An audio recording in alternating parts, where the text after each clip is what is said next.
Hi, it's Fiestaro. Hello, Aquarius placement. So there.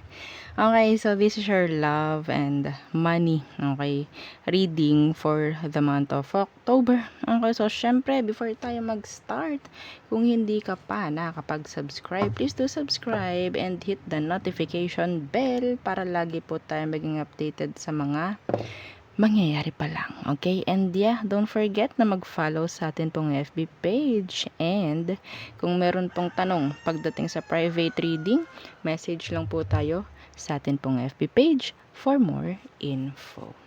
Okay? So, there. So, let's start. Unahin natin ang money. Okay. For Aquarius placements, please.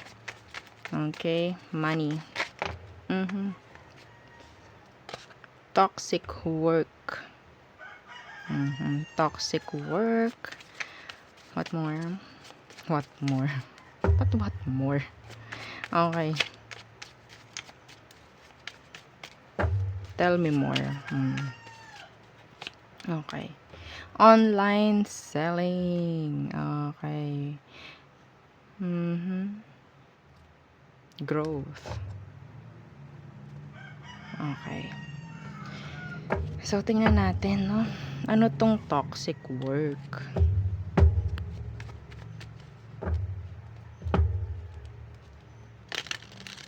What's with the toxic work for Aquarius, please? Okay. Toxic work. The Chariot.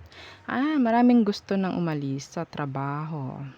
Or sabihin natin gusto nang i-level up. Or sabihin natin gusto nang may mangyaring pag-level up sa work. Pero wala akong nakikita na magandang nangyayari sa ngayon. Okay, the Seven of Swords is here. This is like someone or something na parang hindi nagiging transparent, no? Yung kung anong meron dyan sa workplace ninyo. Okay, may mga sabihin nating there's no cooperation. No cooperation in general. Okay, sa katrabaho man, sa boss man, toxic. Okay, so tingnan natin kung magkakaroon ng okay, may nag-flip na isa. Ang tanong ko sana kung magkakaroon ng possibility na magkaroon ng pagbabago. So this is yes. Okay, meron. Kaya growth ang nasa ilalim. Okay, ng ating deck. Okay? So if there's something like hindi magandang nangyayari ngayon, okay? Pagdating sa trabaho nyo, sa business nyo, just sabihin lang natin grind lang. Okay? Grind lang. Huwag nyo intindihin yung pressure. Huwag nyo intindihin yung katoksikan ng kung sino man. Just focus. Okay? Sa kung anong work nyo. Sa kung anong meron. Businessman yan or what. Okay? Doon lang kayo mag-focus. Walang makakasira. Walang makakasira. Basta tandaan nyo na kayo yung palaging ginagawa nyo ay tama. Wala kayong naapakang iba. Wala kang ginagawang mali. Okay? Some of you, there's progress. Talaga. Okay? May mangyayaring maganda. In general, pagdating sa workplace, pagdating sa business mo, ngayong October. Okay? Bakit kaya natahol yung dogo namin? Okay. So, what's with the online selling? What's with the online selling? Okay, so, this is online. Some of you magwo-work through online. Okay? Ace of Swords. May chance, I guess.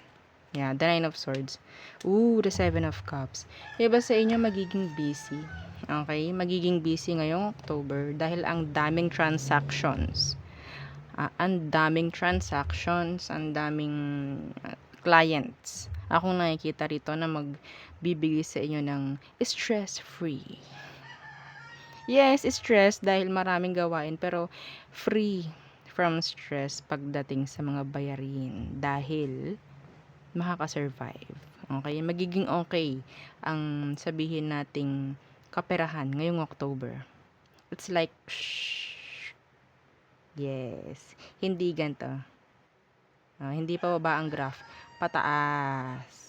Okay? Claim it. Online man yan. Kung ano man ang meron kayong business ngayon, kung ano man saan kayo nag-work, there is progress, there is growth. Okay? Don't worry. This is nice. This is good. Okay? So, kahit anumang issue sa ngayon, malalagpasan. Okay? Malalagpasan nyo. Claim it. Okay. So, tayo tumungo na. Sa love. Pagdating sa'yo, Aqua. Okay. Aquarius. Parang may water sign kang pinag-iisip ngayon. May water sign kang pinag-iisip ngayon, Aqua. Water sign or Libra or someone na meron kayong legal connection. Marriage for some of you. So, ano bang meron? Ano bang parating sa mga Aquarius ngayong October when it comes to love? Okay, a fast communication, the Knight of Swords. Fast actions, and the Tower in reverse. Okay, and the Queen of Wands. What's the Knight of Swords? Okay, the Four of Wands. Okay, what's with the Tower in reverse? The King of Pentacles in reverse. Oh, iba sa inyo merong like tatalikod sa responsibilities ngayong October. Hindi kayo to, another person. A Scorpio or a Capricorn. Okay? Yeah. Someone na merong family. A family is significant. Okay? Ten of Cups is here in reverse. Some of you, itong taong ito is wala lang talagang kakontentuhan. Pero itong taong ito hindi rin naman nagbibigay na sa iyo ng happiness. Okay? Queen of Wands, please.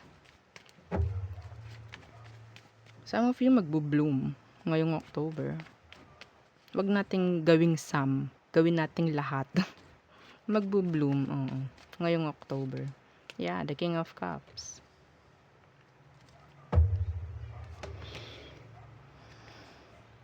You're too cold and detached. Why you're so guarded? Yes, ang guarded ng iba sa inyo. Alam nyo, ito may chance na may dumating ngayon na pwedeng maging connection.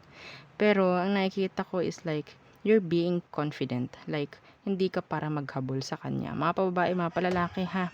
This is something like, sabihin nating, may chance na maging long-term connection ito, mga Aquarius. Okay? May chance na maging long-term ito. But, nandito yung na-intimidate, okay, yung iba sa kanila dahil pwedeng ang nakikita nila sa iyo is you're too confident. You are too confident, you're too beautiful, you're too handsome, no? Okay? Parang nagiging weak yung tuhod ng mga to pagdating sa iyo. Ganun ang nararamdaman niya ng taong tong pwedeng kumonek sa iyo ngayong October. They love you.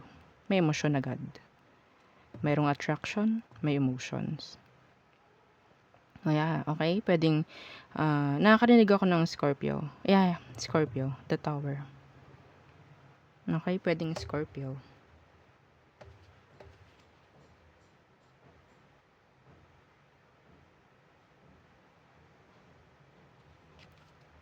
Tingnan natin tong Queen of Wands. What's with the Queen of Wands?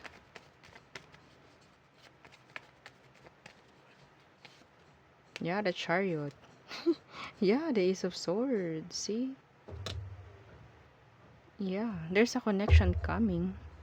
Mga Aquarius, ngayong October. Yun nga lang. Masyado kang busy.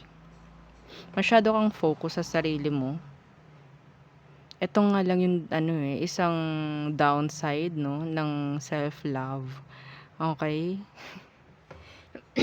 Yeah. nakaka-intimidate. Kung ikaw yung sobrang focus na ngayon sa sarili, you're healing, okay? Wala na eh. Like, masaya ako sa ginagawa ko ngayon. Wala muna akong, ayoko muna ng stress like that. Hindi ako para humabol, hindi ako para magpatwitam sa iyo or whatsoever, no? Busy ako sa ginagawa ko.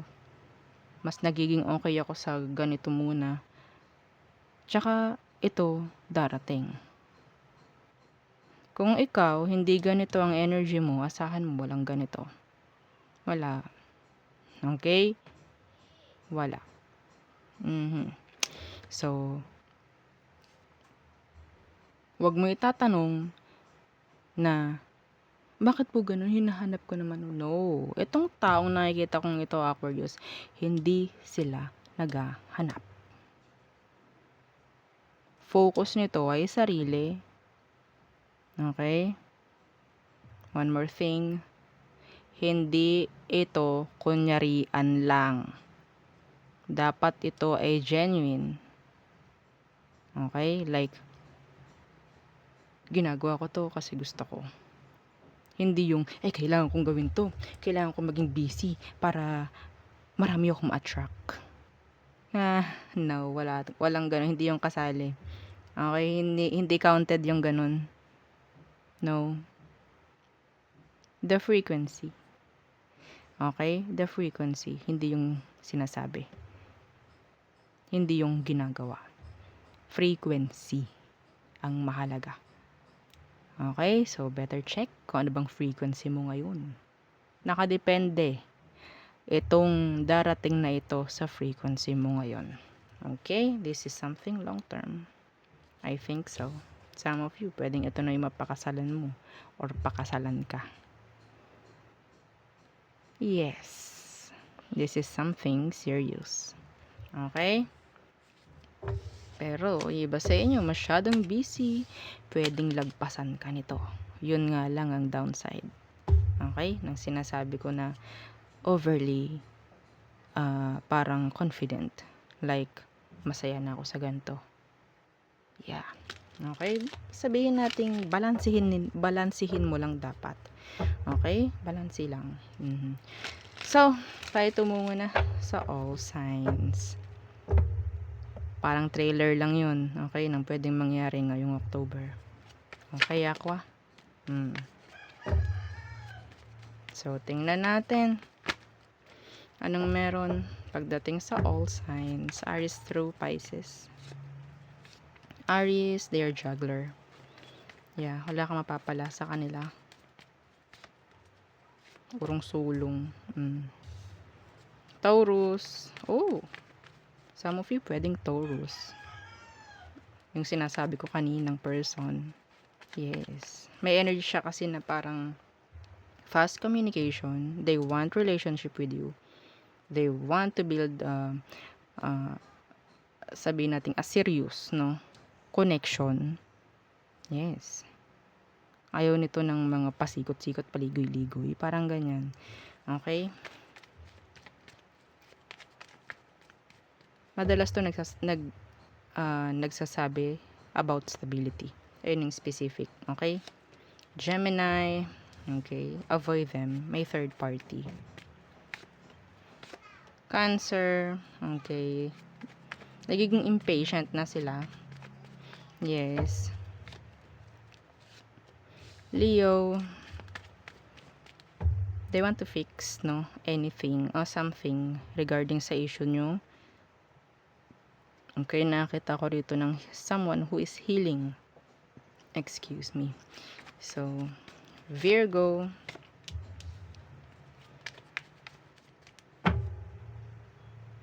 No actions, no effort coming from them.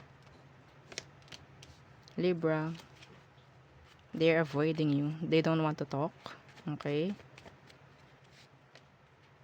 Some of them may tinatago sa inyo. Itong si Libra. Some of you. Next.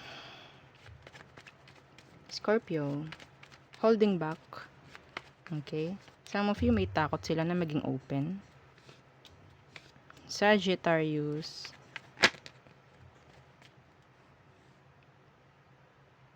they are passionate, okay, pagdating sa'yo, pero nandun yung distance, pag distansya niya. Capricorns, oh, self-love ang nakikita ko dito. Pwede may masayang. Aquarius, too guarded, they don't want to talk. Okay, Pisces, they're still invested. Okay, pero ang iba sa kanila, parang feeling nila nakakalimutan mo na sila. Yeah, they missed you a lot. They missed you. Okay, so there, yun ang ating reading for Aquarius placement. So thank you. Bye.